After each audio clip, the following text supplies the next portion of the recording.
ոնց է եղել, ամսի 11-ին է եղել, մոտեցել է տեղամասային բաժանմունք երեխան, այսինքն անհետևողական են եղել Յուրեղավան քաղաքի պոլիկլինիկա։ Ուրեմն մոտեցել է այնտեղ, ընտանեկան բժիշկը ուղղորդել է գինեկոլոգի մոտ։ Այսինքն ինձ խաբար են արել, որ տեղափոխում ենք երեխային առաջի հիվանդանոց, կիստա կա երեխային, ես էլ չեմ համաձայնվել, քանի որ ունեմ ծանոթ բժիշկ, հրատապ զանգել, խնդրել եմ իրեն, որ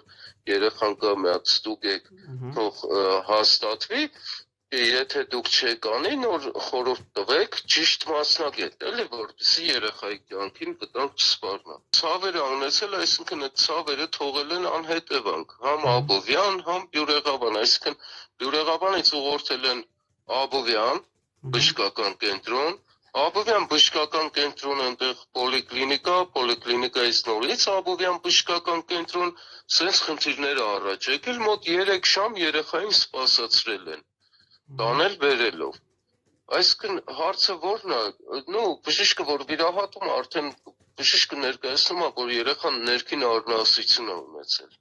Այսինքն այնքան անխիղճ են, որ երեխային այդ վիճակով, այսինքն առհամարելով, չգիտեմ էլի, խոսք չեմ գտնում, ես ընկնում էի գործով սենց ականջի հետև հանկարծ գցեի որպես ծնող ասեի գործը վերջացնեմ նոր գնամ տուն, ունենում ենք լուրջ խնդիր։ Երեխան նեղվում։ Այսինքն չեն հասկացել էլի, որպես մասնագետ, մարդիկ չեն հասկացել, իսկ այդ մասնագետը սոնոգրաֆիա է արել ու այդ ամբողջը նկատել է։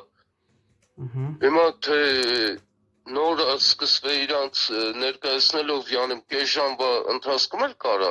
բայց երեխան բազմիցս անգամ դիմել է, որ ցավում է, այսինքն մրսած ես գնա տուն, մրսած է այդպես չի լինում էլի։ Հետո վիրահատել են բանում, այդ ինչ ծննդատանը 4-րդ միկրոյի Աբովյան քաղաքի։ Այսինքն այդ բժիշկը փրկեց երեխուս կյանքը էլի, բժիշկ Օհանյանը։ Փրկեց երեխայիս կյանքը, որ հրատապը ներկայացրել արդեն, որ պետք է վիրահատվի, խնդրել եմ իրեն, որ օգնի փրկի երեխային։ Ուզում ենք առաջինը գտնենք մեղավորին, պատժվի մեղավոր անձը, որը որ գցել է ականջի հետև հարցը։ Սկսում ենք Աբովյան բժշկական կենտրոն սոնոգրաֆիայի աշխատողից, ստեղու գինեկոլոգով դուրս ենք գալիս։